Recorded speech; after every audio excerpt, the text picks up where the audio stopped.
Welcome to Real Estate Real World, where we talk to the movers, shakers, and leaders that are getting it done right now in the real estate industry and beyond. Your host, Marguerite Crispello, started this podcast simply dedicated to call people about what's really happening in this crazy roller coaster ride of real estate. Be sure to subscribe on iTunes and stay up to date on the newest stuff by adding yourself to the list at www.realestaterealworld.com. Now your host, Marguerite Crispello. Welcome, everybody. This is Marguerite Crispello, and thank you so much for joining us on Real Estate Real World today. I am over the moon excited about my guest today. I have known this guy since around 1997, I think, and he is truly one of my favorite people in the world, a mentor for me in many ways. And so welcome to the show, Dean Jackson. Oh, I'm very excited to be here. I'm so excited, and I'm going to tell my funny story is that I think that everyone thinks things go perfect all the time, right? And so I had messaged you a couple weeks ago asking about this, and he has this really cool little website where you just go and you schedule your appointment. So I made my own appointment, and then I screwed it up on my calendar. So I'm glad you were flexible and rescheduled. I'm sitting there waiting, and no Marguerite. You know what's so funny is I saw it. You dial in on Skype. I'm like, oh, that's weird. Why is he calling me now? Well, there you go. That's funny. Here we are. Here we are. So my show was actually inspired by your show. You and Joe Polish do an amazing one called I Love Marketing. Right. And I remember listening to it back in the day, and it's still on. It's still an amazing podcast. 250 episodes now. What year did you guys actually start it? So we started 5 years ago. We started in actually Christmas of 2010. So our first episode went live on January 2nd of 2011. So it's 5 years, 250 episodes. And you always seem to be ahead of the curve. So I'm curious, what inspired you to do a podcast? Like, where did that come from? I did a podcast in 2005 called Marketing Monday, and that was one of the very first podcasts when it was just becoming real. And so I'd been doing a podcast all that time just by myself. And then Joe Polish and I, we've known each other for over 20 years now, and we always have conversations like the ones we have on the podcast. And one night we talked for 2 hours, and we were saying, you know what, we should be recording these conversations, because we would always get together and just brainstorm and share the cool things that are going on. And Joe had the name I Love Marketing. .com. And I said, yeah, that's the perfect thing. Let's do that. So 250 episodes later, we've got one of the top marketing podcasts in the world. It's been amazing how it's grown and all the global reach of something like a podcast. I think it's so powerful, and I refer people to your guys' podcast all the time, because I think no matter, obviously it crosses all barriers, any industry that you're in, whether you're in real estate or whatever it is. And I'm cracking up because I do remember Marketing Monday, but I don't remember knowing that was a podcast. Exactly. That was the thing, right? Before it was a podcast, but that was when the word podcast was just getting started, and iTunes launched it, I think 2005, whenever that was. So I was one of the first ones on there. So it was cool. Always a pioneer of that. And I remember, I'm thinking about the names that you have too, because I met you back around 1997. So it's been almost 20 years, I think, since I've met you. And you were speaking with Joe Stump back in the day at By Referral Only. Yes.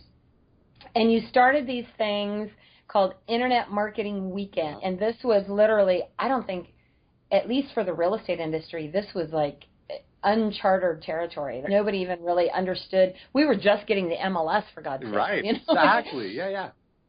And I remember going there with Eric Blackwelder and all those guys and Terry Hunnefeld and doing the Internet Marketing Weekend. And the big push back then was domain names, the importance of domain names.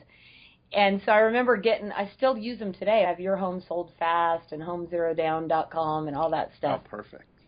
And that was truly a huge turning point in my real estate career, is learning about internet marketing, domain names, even direct response. So what kind of feedback did you get back then from that? I think back then everyone thought, what the heck is that? That's a waste of time. Well, I think about that a lot, because those weekends were really kind of introducing things to people, this whole concept. People were just starting to search online, and the internet was becoming a real viable lead generation tool. And so if you remember, we had a formula for internet marketing, which was eyeballs plus emails plus hearts equal faces.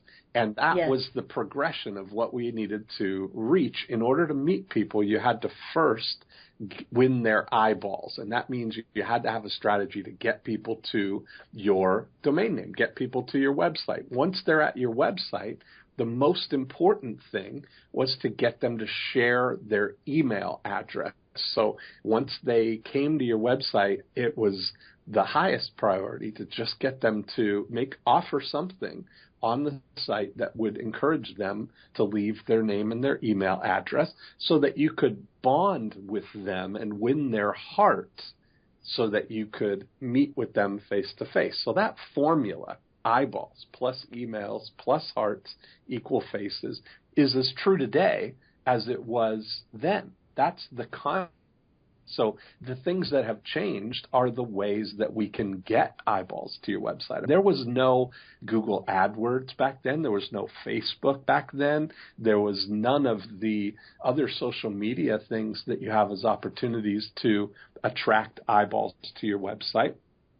And so we were mostly doing print ads and offline things to bring people to a website so that we could get their email and communicate with them. Oh, absolutely. And I've heard this lots of times, that you were the original creator of the Squeeze page. Yeah. Right? So how did that come about? I didn't name it, but my friend Jonathan Meisel named it the Squeeze page. And so we were pioneering back then. And what I discovered was, when I really got to that formula, I'm a context guy. So I always look for the bedrock things that are not changing. And I recently read in Peter Diamandis' book, Bold, a portion where Jeff Bezos is talking. And he, as the head of Amazon, he says that people always ask him, what's going to change in the next 10 years, as if he's got like this crystal ball to see what's coming, right? And he says, but nobody has ever asked me what's not going to change in the next 10 years, because that's what we're building the company around. He said, I can't tell and predict what technology is going to be available or around 10 years from now, but I know that 10 years from now, people are going to want as wide a selection of products as they can get.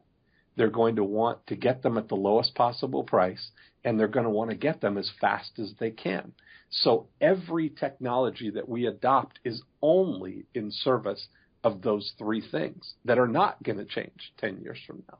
So that, when you look at it now, if you have a formula, a contextual bedrock formula, like eyeballs plus emails plus hearts equal faces, the technology can come and go, and there's always going to be new to attract eyeballs to your website. Then getting their email, you talked about the Squeeze page, and the way that what I was finding was that people were putting an opt-in box somewhere on their website that said, join my newsletter or get updates or do something, but it was just one of the options on a web page. So there may have been 10 or 12 other things that you could click on. And what I found was that the less options that people had, the more people would leave their name and their email address. So it got all the way down to the only thing that somebody could do was leave their name and their email address. And then the strategy was to have something compelling enough that the people who came there would want to leave their name and their email address to get it. And so that was the birth of that strategy. So rather than having I first did it with the first real estate website that I did. And instead of saying, like all websites say, click here and click here, describe what you got, click here, and then another link and another link, I would say those same things, but I would say get a free guide to Winter Haven real estate prices. And then instead of saying click here, I'd say free inside. And then I'd say get email updates of all the properties that come on the market every week, more inside.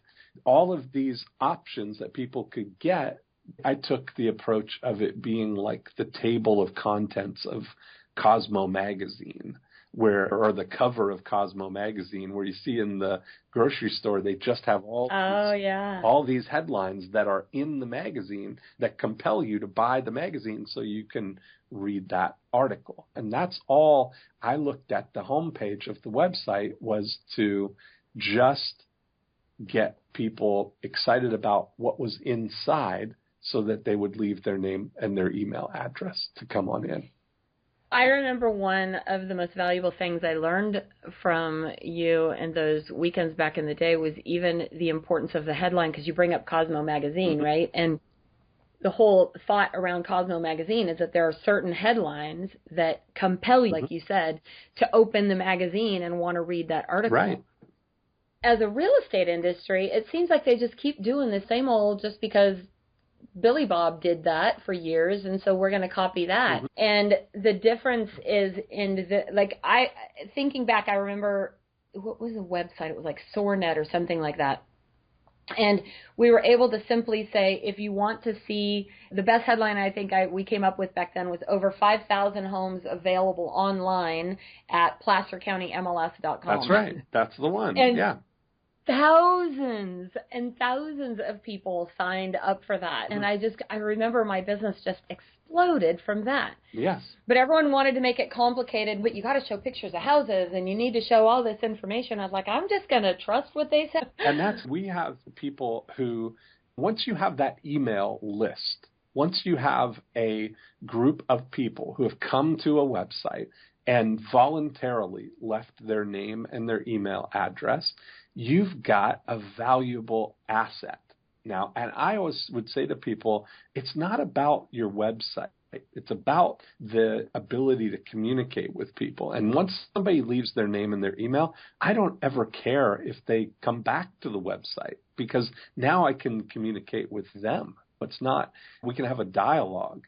And all we're looking for when we're trying to win their hearts is to connect with them and identify the 5-star prospects, the people that are most interested in buying a home.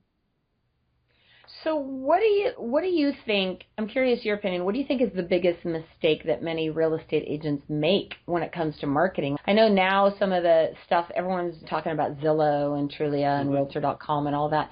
What are your thoughts on that? I think that the biggest mistake that is thinking and treating people who are not ready to buy right now like they're bad leads or bad prospects. Mm-hmm. That we saw, the one approach is that they get people to call and listen to a free recorded message or text for information or leave their name and email, and then they constantly try and jump on them right away and convince them to buy right now, without realizing that the reality is most people are not going to buy right now. The big value is more than 90 days away from now. We've done long-term kind of lead studies and found that there's just as much value in the second year as there is in the first year. It's 55% and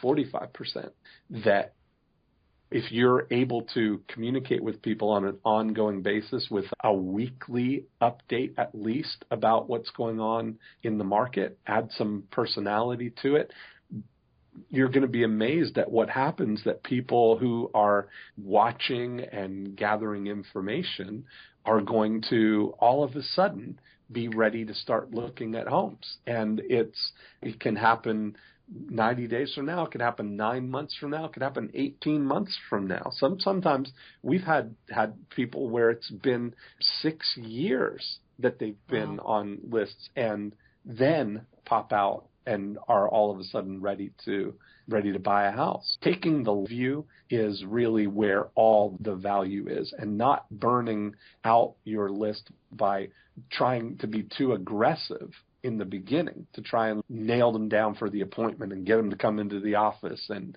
trying to hurry it up. When you realize that people are going to do what they're going to do on their own time frame for their own reasons, it really becomes about being the trusted person that they contact when the time is right. So patiently being able to nurture that relationship over time, and not just that sort of couples with that people often take the opposite of too aggressive approach with too passive an approach, meaning that they'll just say to people, hey, if you have any questions or there's any way that I can help you, please feel free to reach out. I'm always happy to, kind of thing. Being passively expecting that people will take the initiative. The truth is that nobody likes to take the initiative. And that's why even realtors take that approach themselves, because they would rather somebody ask them for help so that they could jump in to serve them. That's really what they would hope would happen. But I often use the analogy of, if I were to bring you into my house and sit you down in my living room and say, hey, Marguerite, I'm really happy you're here. If there's anything you want to eat or drink, there's lots of stuff in the fridge. Go ahead and help yourself.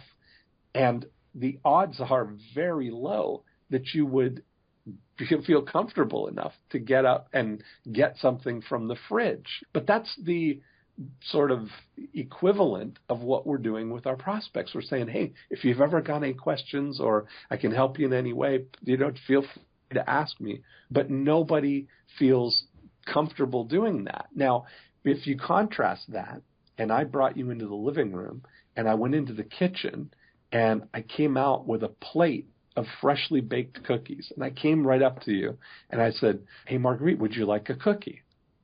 It would be very difficult not to take the cookie because I've got them right there. And it's especially chocolate chips. Exactly. That's your weakness. But as far as the equivalent, so we take a lot of time to really make things seem like they're already happening. So instead of saying, hey, if you ever want to see any homes, please feel free to give me a call. That sounds like you truly would want somebody to feel comfortable, but it sounds like they're asking you to go out of your way. So one of the things we do is, instead of saying that if you want to see homes, give me a call, we're saying, join us for a daily tour of homes. We run tours at 10 o'clock and 1 o'clock. Now, that sounds like it's already happening.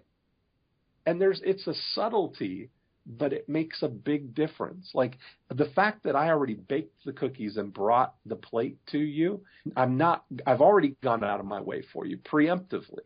And it would be rude for you not to take the cookie, right? It feels that way. And this is the way we're all societally wired. Our mothers, we never want to impose on people. And you see it all the time. I use these social situations to illustrate it because it's that wiring that transfers over to any kind of business relationship too, right? So if I say to you, would you like some coffee? You say, are you having some?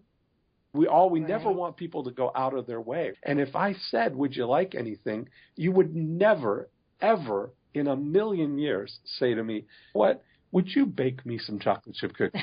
Well, I might. You might. But we've known each other for 20 years. I'm not talking about somebody that you've just met for 20 minutes. Right. But if you're offering that hospitality and it is not triggering this desire to not impose, if we're saying, join us for a daily tour of homes, that's different than saying, whenever you want to see homes, call me, because that sounds like I'm taking a pretty serious step. It's interesting because I think most people think that the problem is they need more leads. And what I know that I figured out during the years I've known you and several others is the problem is not the leads. Like, I've been hearing this a lot lately. The problem is not you need more leads. The problem is that you need to follow up with them and you need to build a relationship with them, like exactly what you're talking about. That's exactly right. And too many agents, I think, or even salespeople in general, are just, they're so focused on that right now business as opposed to taking the time to get to know, because they're in such a hurry. They're in desperation, right? Absolutely. And taking the little bit of extra time, it's so amazing that it's the little tiny things that you don't think of, like when you were talking about Jeff Bezos at Amazon. That's so true. It's not like people are going to always want products. How can you make it better? How can you make the experience better? And I know I just ordered a book last week. I got it the same day. I was so shocked. I ordered it in the morning. I came home right? And that's, that afternoon. I'm like, how the heck did that get here? What day did I order it? There's their thing. That proves it right there, that you want to have, you got in mind a book that you want to, that you can go to Amazon and any book in the world you can get. It's available there, wide selection. You know that you're going to get it for the lowest price, and you know that you can get it as fast as humanly possible. So, why wouldn't you go to, they couldn't make it any easier. One click with Prime. Heck, it's even now even your groceries. You get that afternoon you get your paper towels and toilet paper. I've got my Amazon Echo. Do you have one yet? I don't, but I've been hearing about another one of my friends. Is it super cool? It's ridiculous. What does it do? Tell me a little bit about it. Marguerite, what's your favorite song? Right now I'm heartbroken because Prince died I know, today. so Purple Rain. So let's say Purple Rain. Could say, Alexa, play Purple Rain. And she would play Purple Rain for you instantly. I mean, it's crazy. Try and imagine how to explain this to my 10-year-old self. You look back and you think there's this little tube, and you just say whatever song you want to hear, and it'll play it for free. For free. It's like ridiculous. In saying that, it takes me back because, like I said, I think back to over the last 20 years and how dramatically technology has changed for us, for our industry. But what do you think is the one constant? What are the couple things that you got to go with the bedrock? So I often say this. I've been doing this for 27 years now, and I look back on all the things that would absolutely work then. Like, in the very first cool thing that I did was I created a guide to Halton Hills real estate prices. Now, that was before the internet, before MLS was even online. We at the time had an MLS catalog that would come every 2 weeks with all the new listings, right? Now, I would advertise this guide to Halton Hills real estate prices in the real estate publications like the Homes and Land magazine or the whatever homes magazines are available, and people would respond. Now, if you look at people, whenever I show them something, if it's even 3 years old, they're going, but does that work in today's market? And I just want to choke them sometimes, because this is a fundamental thing. Somebody moving into a new area, what's one of the things that they're going to want to know? They want to know, what can I get for my money? How much are houses in Halton Hills? And so having that guide, having that available for them, that was true 27 years ago, and it's true today. Sellers, when they're thinking about selling their house, what do you think a seller really wants? They want to get the most money for their house in the least amount of time with the least amount of hassle. That was true 25 years ago, and it was true 25 years before that, because that's what the real estate trainers who were saying from the 70s were. So those are the things that are equally true today. So focusing on the bedrock things, the outcome, and because all the technology is advanced, but our brains are very slow to advance. Our brains were equipped the same way, with the same wiring, the same emotional desires, and the same needs that have been, if you follow evolutionary psychology, we're basically pre-wired to seek pleasure, avoid pain, and conserve energy. That's the whole game right there. So you have to tell the cat, and well, that's a perfect example, right? So I look at it that when you think about, we're trying to, at the base level, all the things where the decisions are made are basically the same main functions of a mouse. Like we have this little mouse brain inside of us that is the same thing. And if you look at a mouse, the prime directives of a mouse are to get cheese and avoid cats. And that's really the whole game if you're a mouse. Now, when you look at it, all we want to do is do that same thing with our prospects. Is they're seeking out cheese. You don't need to convince a mouse to try some cheese. They're seeking it out, just like people are seeking out their self-interest. Cheese being a metaphor for whatever information or desire they are pursuing. So somebody thinking about moving to Winter Haven and looking for a lakefront house, that's on their mind. They're seeking information out about it. And if they see in the Homes magazine a guide to Winter Haven lakefront house prices, that's going to be desirable to them. That's cheese. That's not saying thinking of buying a lakefront house, choose Dean, call Dean and start packing. It's not about I'm the best lakefront specialist or anything like that. It's all completely focused on their self-interest. So that's why we say focus on the cheese. All cheese, no whiskers. Whiskers are when we get our own desires wrapped into it. Zig Ziglar used to say that you can get anything in life you want if you help enough other people get what they want. And it's condition precedent is the way that works, that you have to get them what they want to get what you want,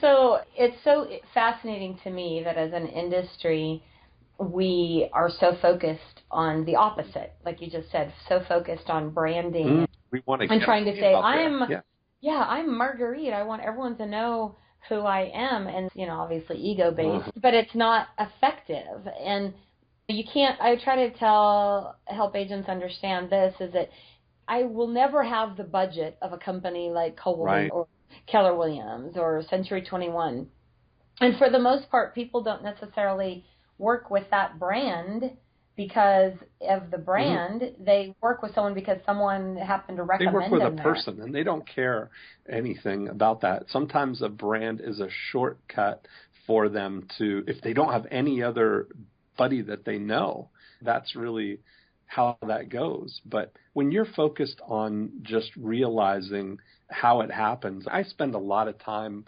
thinking about, and I'm on the front lines of all of the stuff that's coming in the future, hanging out with Peter Diamandis, he's the guy that started the X Prize. He's got an event that he does in Los Angeles every year, and it's like a front line to the future of all the things that are happening. And as getting digitized, you have things like the Amazon Echo, where every song ever written basically is available instantly for free through your Amazon Prime account.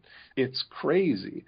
Now, when you look at, I often think with this vision of how does this apply to real estate? How is this affecting real estate? And what I realized out of that was that the thing that is going to save the real estate industry from complete disruption, it's already been disrupted, but it's not going to go away, because you can't digitize the last 100 feet of a real estate transaction, right? The last 100 feet are always going to be a negotiation between two, at least, completely irrational people negotiating the market value of the only property like this one on the market in the world right now.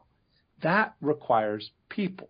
That requires navigating emotions and navigating the desires and all of the contextual information that helps people decide what a property really is worth to them. And that is a relationship stuff. Ultimately, It comes down to that the hearts are always before the faces. You have to really build that relationship. It's not about, you can't digitize the whole real estate business. You can't. It's got to be about people. And so you look at it, most people would rather work with somebody that they know and trust. So if you can, over time, even with prospects, build that relationship that they know you, they like you, they trust you, there's no reason that they won't call you when it's time to actually start the process.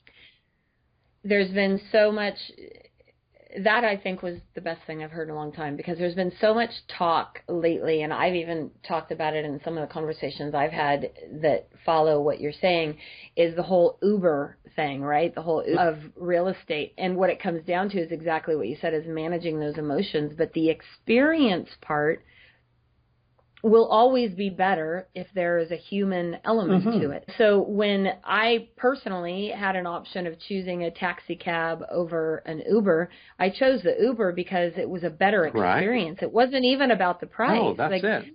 And that's the thing we want. Again, we want something that is pleasurable, that there's no pain and conserves energy. And Uber ticks every one of those boxes. It's a great experience.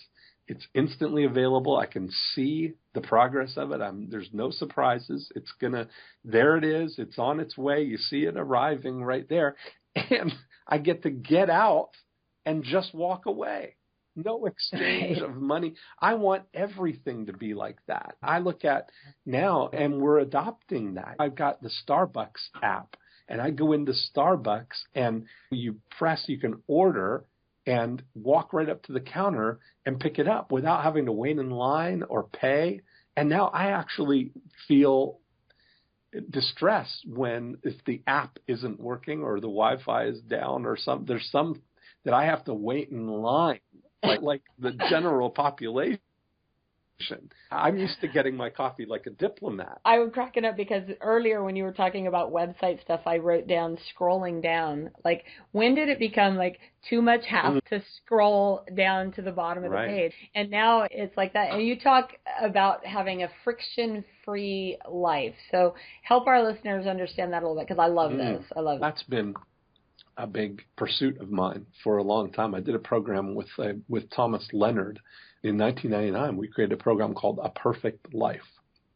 And that concept of looking for friction, and friction can be anything this is like a lifestyle design type of exercise. It's just looking and observing your life and looking for where there's friction in things. And it can be, I'll tell you one of the most recent ones.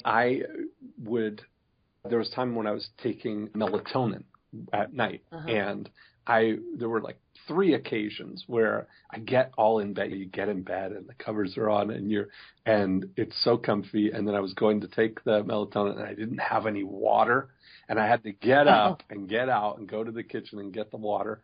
And so after the 3rd time of this, I had my assistant Courtney set up the bottom drawer in my nightstand, my bedside table, to be a bottomless drawer of these little water bottles like you get in hotels, just the small couple of ounce ones. Oh, that's brilliant. And now I've solved that problem forever. I never have the problem of doing that. So you're looking and you're observing, where are there tolerations in your life? Where are things that could be a wiggly doorknob, it could be a squeaky door, it could be a broken light bulb, or it could be something. You probably have a whole list of them. And when I really first started doing that inventory of them.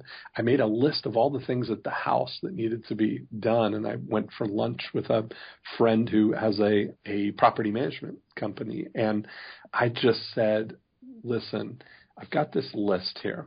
And here's my secret desire. I'm going to slide this list over to you. And you're going to have you guys do every one of the things on this list. And then you're going to slide me back a piece of paper with a number on it. And I'm going to write you a check. And then we're never going to talk about it again. And that's what happened. It was like I got all of those things. I had to go through a thing where I would make my life better days, where I would just consciously look and think about what would make my life better in pursuit of a perfect life. You know what? And I always make a point to point out that the program was a perfect life, not the perfect life, which means that there's 7 billion versions of a perfect life. You get to choose what that is for you. I was thinking about this because in thinking back in the day, we talked about how to make the ultimate experience for your clients. Yes.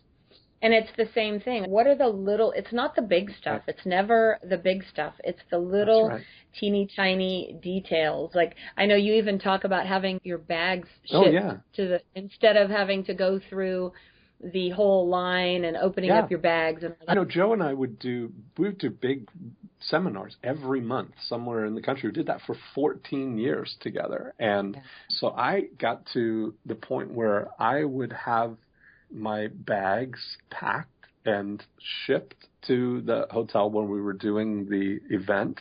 You know, I would valet park at the Hyatt Hotel here in Orlando, which was attached to the hotel. It was attached to the airport. So valet park right there, go up the elevator, and then 5 or 10 paces to the security line and go through and had just my ticket on already checked in or whatever, and just walk onto the plane and then walk off the plane and get the limo and go to the airport or go to the hotel, and they'd say, oh, we have a package for you. Would you like that brought up to your room? Absolutely, I would. But there you go. It's no friction in the traveling at all. Last year, Joe and I went to Spain for 2 weeks. We took a vacation to Spain, and we decided that we were going to go with carry-ons. Perfect. And everyone said, that's crazy. How are you going to go for 2 weeks with only a carry-on?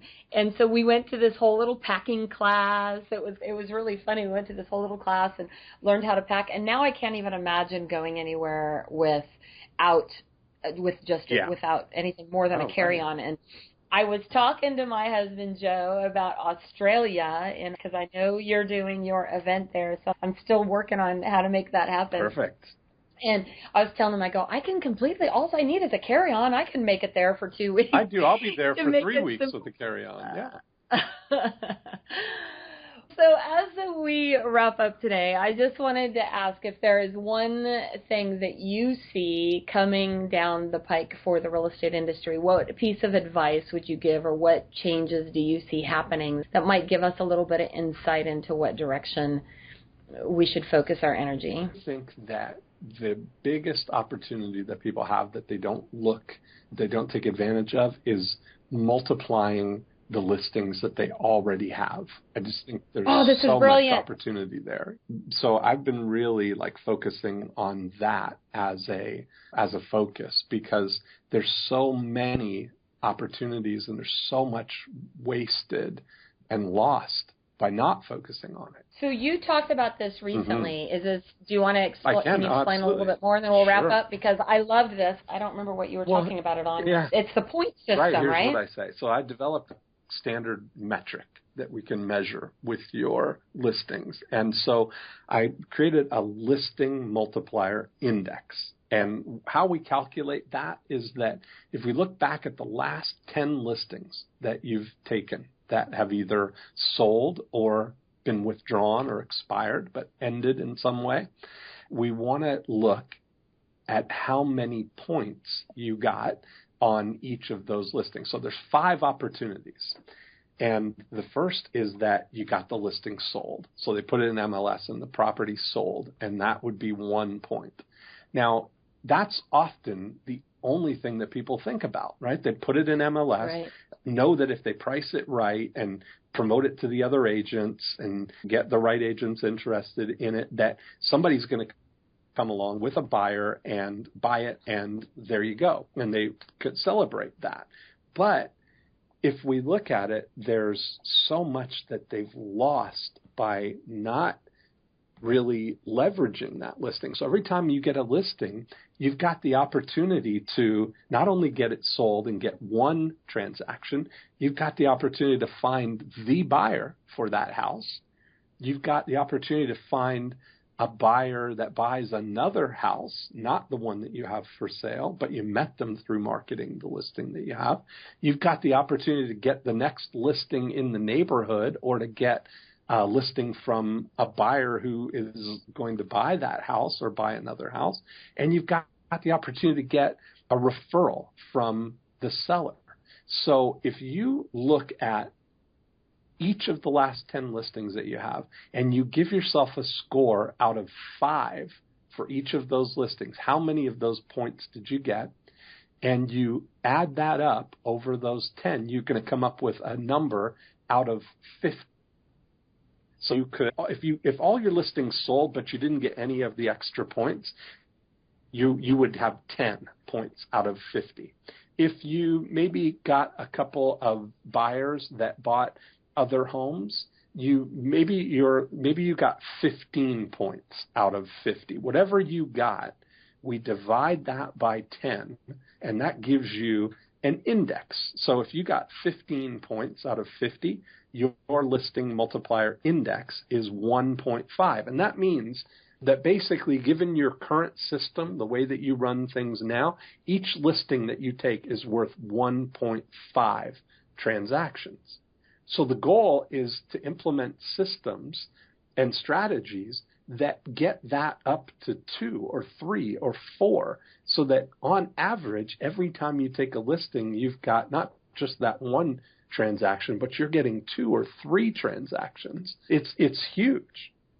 Oh, we did this in your workshop. I don't remember which one it was, but we did this. I remember doing this at the end of last year, and I was so embarrassed when I looked at it. I'm like, oh my, something so simple. Right. I didn't even really think about. And when I went back and looked over it, I was like, look at all the potential business. And that's just the way I do it. When I have people go through this, I have them assign a value to that. So let's say that each transaction is worth $10,000, and you got a score of 10 out of 50 on that. So the last 10 listings brought you $100,000. But if you had gotten all of it, you got all 5 of those things, that's $500,000. And so by getting all your listings sold and collecting $100,000, you've actually lost $400,000. And that's where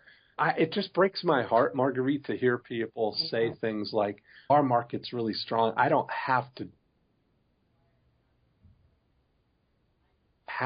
do an open house, or it's going to sell anyway. They're selling so fast. So I don't look at it as a have-to thing. I look at it as a get-to thing. And there's just so much opportunity there.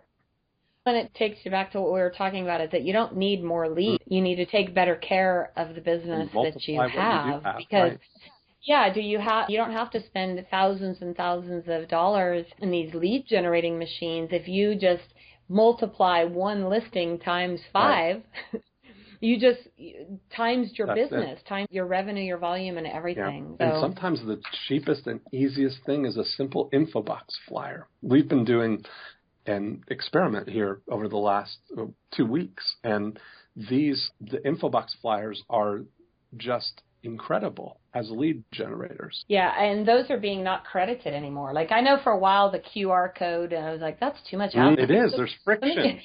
There's friction. If you just start to think of things and what causes friction, it's life-changing, not only for your business, but for your life. Dean, I could talk to you for hours and hours. I know we have in the past, but I know you have a very busy life and schedule, and I'm so honored that you took the time for us today. We've got probably 100 zillion great tips and stuff from you, so thank you. Thank you. I really appreciate you taking the time. Awesome. And I'm working on Australia. Okay, good. Figure out how to get there. Perfect. I'll be there. If anyone wants to hear more about Dean or get in contact with him, head on over to ilovemarketing.com or where else? DeanJackson.com? Oh, go to gogoagent.com. That's where I got all the cool stuff going on right now. Yeah, that's all the great real estate. Mm-hmm. So hop on over there. Thank you again, Dean. Thanks, Marguerite. All right. Thank you for joining us today on Real Estate Real World, where we talk with masters and leaders in real estate and beyond on how we can raise the bar in our industry. Please subscribe over on iTunes. And while you're there, be sure to give us a review. Your reviews encourage us and help others find our podcast. For show notes and hot topics on what's going on right now in our real estate industry, hop on over to www.realestaterealworld.com and add your name to our email. Thanks again for listening. And go out there, be a part of the elite masterclass in raising the bar on the real estate industry.